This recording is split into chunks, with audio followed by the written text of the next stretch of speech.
La Demorand, le 7-10. Et avec Léa Salamé, nous recevons ce matin un ancien président de la République, aujourd'hui député PS de Corrèze. Vos questions 01 45 24 7000. Allez, on n'a pas de questions, on a François Hollande là. Allez. Le gouvernement Barnier affronte sa première véritable heure de vérité avec le vote du budget et le projet de loi de financement de la sécurité sociale. Il devrait déclencher son premier 49.3 dans quelques jours. Est-ce à dire, vous qui connaissez bien la vie politique, François Hollande, que le gouvernement va tomber avant Noël ?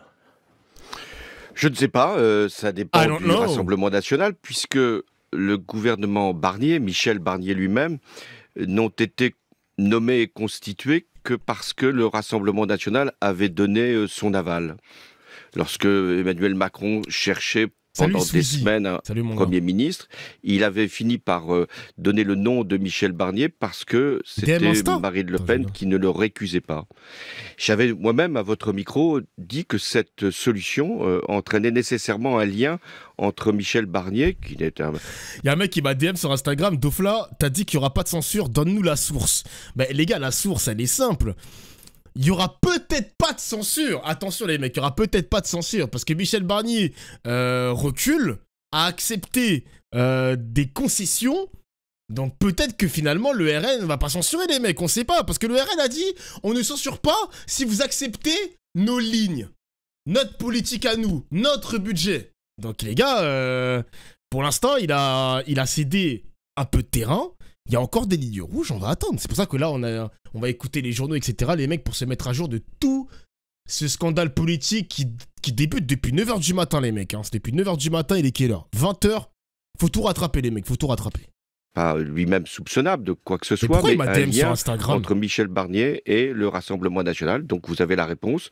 Ouais. Le Rassemblement national quittera ou ne quittera pas cette majorité implicite. Et il y aura le gouvernement Barnier qui tombera ou qui ne tombera pas. Oui, vous dites que ça dépend du Rassemblement national, ça dépend aussi du Parti socialiste. Hier, nous avions à ce micro le ministre du Budget, Laurent Saint-Martin, je ne sais pas si vous l'avez écouté, qui disait que la solution, c'était vous qui l'aviez au PS, que si le PS prenait ses responsabilités de parti de gouvernement, je le cite, et ne votait pas la censure avec les autres, c'est-à-dire avec les Insoumis et le Rassemblement national, eh bien le gouvernement pouvait tenir. Vous lui répondez quoi?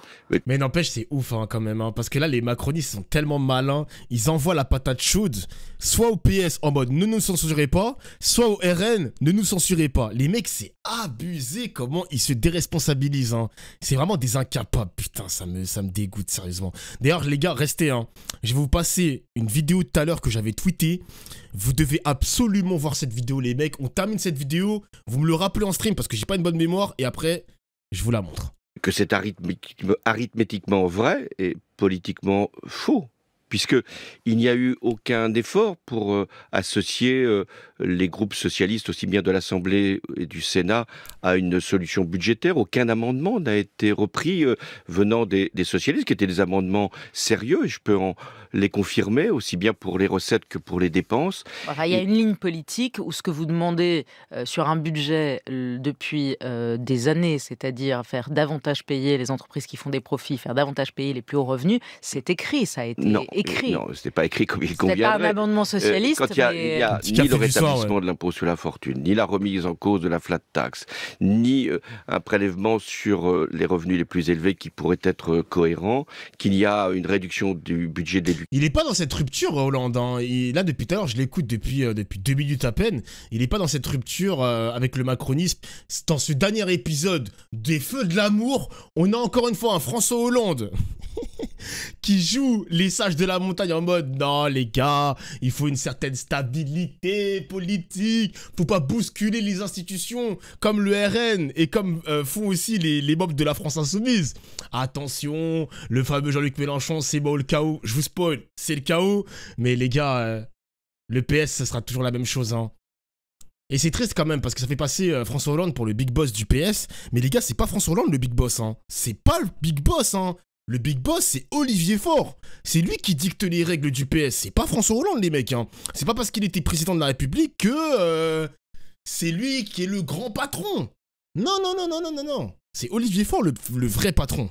l'éducation nationale, enfin des postes, pardon, dans l'éducation nationale, et qu'il y a des déremboursements de médicaments, qu'il y a une remise en cause des moyens pour l'hôpital, pour les EHPAD. Enfin, comment voulez-vous que des socialistes, quelle que soit leur sensibilité, puissent laisser passer Donc un vous budget voterez comme la celui-là. censure, quoi qu'il en soit. Mais j'ai déjà voté une motion de censure au lendemain de la nomination de Michel Barnier. Non pas parce que c'était Michel Barnier, mais parce que les conditions de sa nomination, c'était d'avoir un accord implicite avec le Rassemblement national.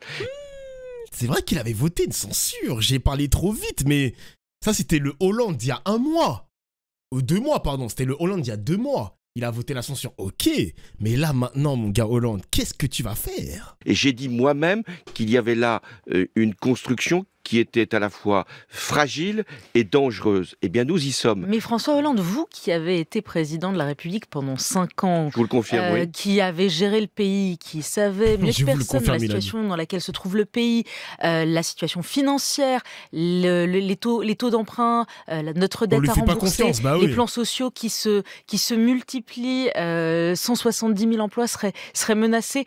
Votre main ne va pas trembler au moment de voter ou pas le budget ? Mais vous vous rappelez que vous allez censurer sans problème? Vous vous rappelez que j'ai été président de la République? Oui, ça, on l'a pas oublié. Eh bien, si j'avais été président de la République encore, je n'aurais pas nommé Michel Barnier au lendemain de la dissolution. Je n'aurais pas non plus dissous l'Assemblée nationale, il faut bien le dire. Et je n'aurais pas attendu 2 mois et demi même, pour nommer un Premier ministre. Et je n'aurais pas nommé 42 ministres qui, en plus, n'arrivent pas à s'accorder sur quoi que ce soit. Donc c'est pour sanctionner Emmanuel Macron, vous la voterez? Mais il y a... C'est pour ça, c'est le message à Emmanuel Macron. Non, je crois que la sanction d'Emmanuel Macron, elle est déjà tombée.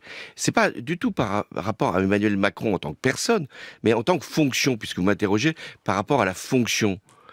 Il ne fallait pas nommer Michel Barnier dans les conditions qui ont été celles du mois de septembre. Il ne fallait pas appeler Madame Le Pen, comme ça a été le cas, pour savoir si elle acceptait Michel Barnier. Moi, je n'ai pas été appelé pour savoir si j'acceptais Michel Barnier. Le groupe socialiste n'a pas été appelé. Bah après, il est bien mignon, François Hollande. T'as pas été appelé parce que t'es pas sorti majoritaire de l'Assemblée nationale quand même. Bon, le RN non plus, c'est plus le NFP. Mais c'était sûr que Macron, il allait tendre la main à Marine Le Pen. Ça en est presque logique, quoi. Arrête, s'il te plaît. Hollande, ça ouf, il a cru qu'on allait l'appeler. Genre, Macron, il appelle Hollande. Vas-y, viens, bébé. Viens, on a besoin de toi. Il est en train de pleurer ou quoi, mon gars? Reçu, il me semble. Non, mais il m'a reçu, mais il ne m'a pas dit « Tiens, qu'est-ce que vous pensez de la nomination de Michel Barnier? Est-ce que vous pourriez vous associer à une action du Front républicain dans le cadre d'un gouvernement d'union ?» Rien n'a été fait de ce niveau-là. Et même par rapport à ce qu'était la première proposition du nouveau Front populaire, rien n'a été fait pour donner au moins une chance, ce qu'il n'avait d'ailleurs pas forcément de raison, mais d'une chance à cette coalition. C'est ça que vous auriez fait? C'est ça qu'il aurait fallu faire? J'avais déjà dit, mais on ne va pas y revenir, que dès lors que c'était le groupe qui était arrivé en tête, il convenait de nommer au départ Madame Castet ou tout autre, et sans doute pour constater qu'elle ne pouvait pas, qu'elle n'avait pas de majorité, et qu'ensuite, il y avait sûrement une solution à proposer. Nous y sommes aujourd'hui. Je ne sais pas si Madame Le Pen va effectivement censurer Monsieur Barnier, mais il se trouve que si elle le fait, nous aurons une situation politique qui ouvrira une nouvelle consultation, et si elle ne le fait pas, nous aurons la confirmation que le gouvernement tient avec la béquille qui est Madame Le Pen. Mais vous l'avez entendu, Michel Barnier, aux 20h, dire « ce n'est pas moi le problème, moi je peux tomber, mais c'est le pays qui affrontera à ce moment-là une tempête financière, c'est le pays qui verra s'envoler les taux pour rembourser la dette. » Mais même sur France Inter, les mecs, ils ont le même récit, hein. Le même récit, mon gars. Putain, c'est vraiment abusé. Hey, crise financière, crise sociale et politique, attention les marchés financiers, ferme ta gueule. Qu'est-ce que vous dites à ça, François Je dis que ce n'est pas grave d'emprunter à ces taux-là?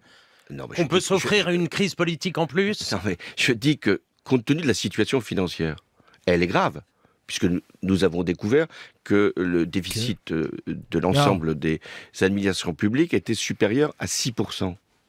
Ça, c'est ce qui a été la gestion de ces dernières années. Et c'est ce qui justifie d'ailleurs des taux d'intérêt plus élevés.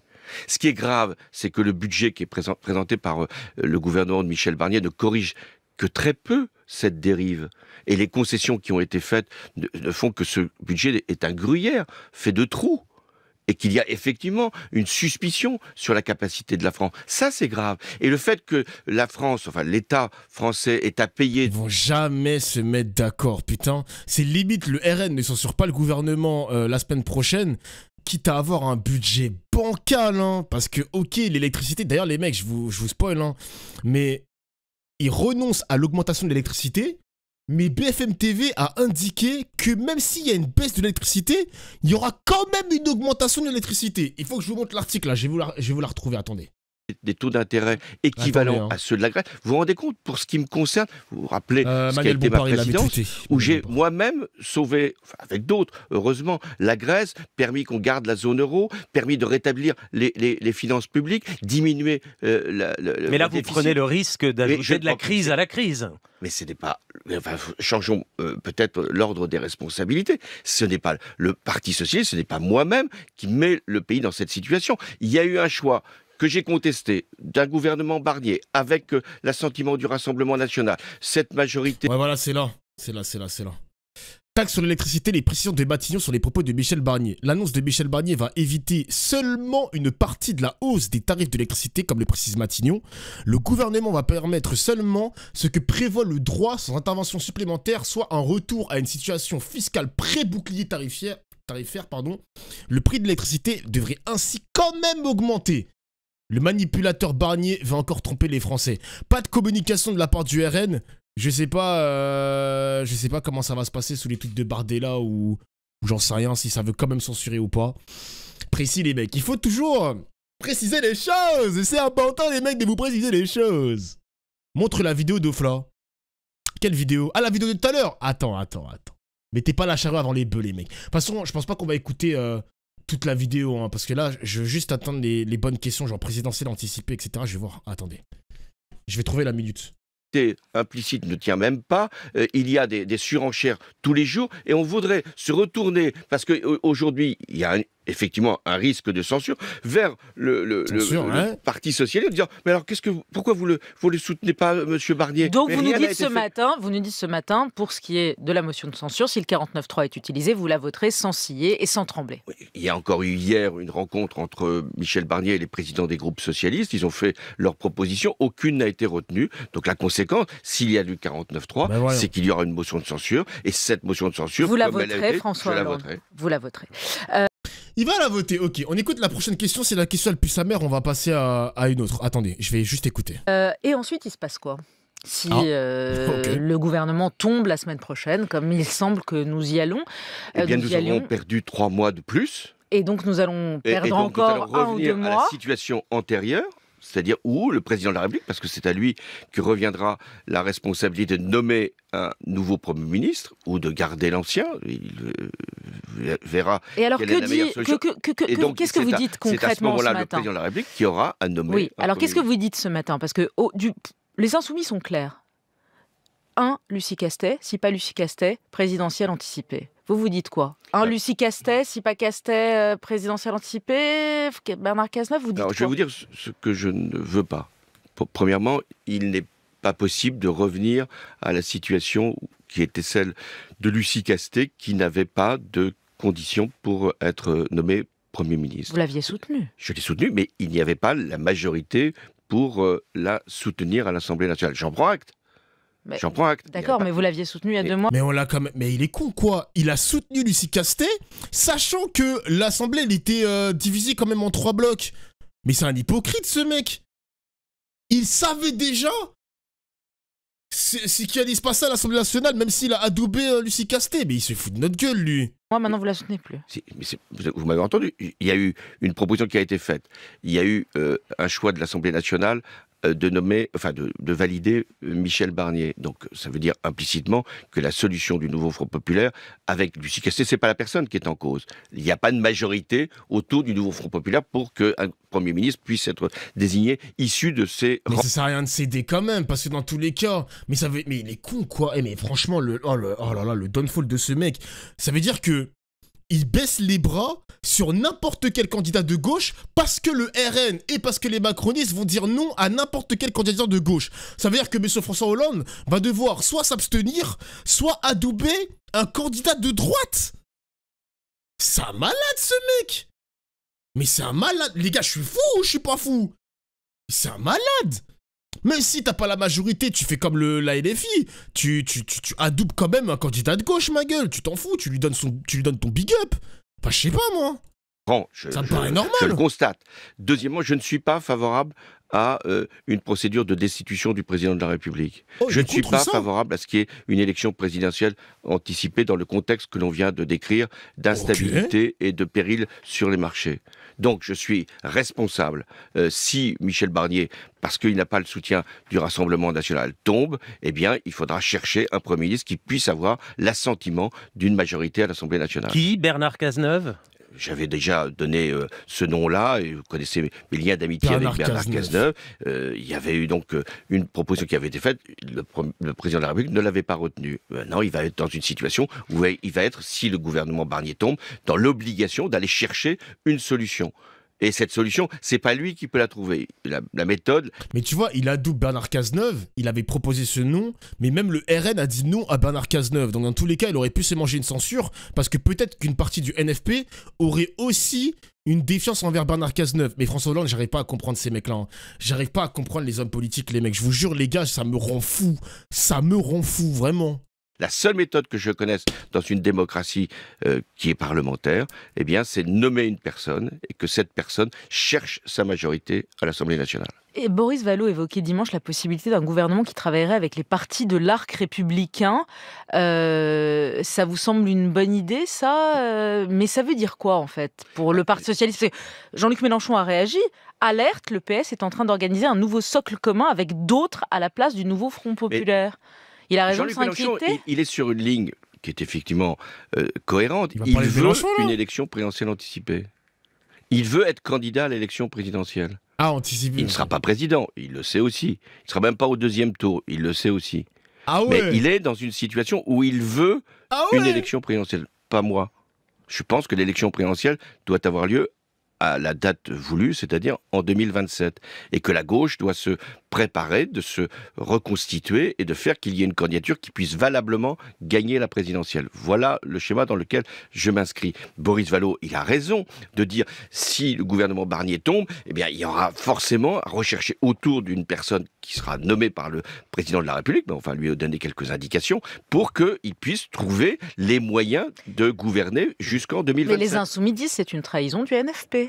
Voilà. Vous l'assumez. Mais alors à ce moment-là, il faut admettre de rester dans l'opposition jusqu'en 2027, de ne rien faire qui puisse permettre à un gouvernement de travailler et d'attendre une élection présidentielle anticipée. Ce n'est pas ma position.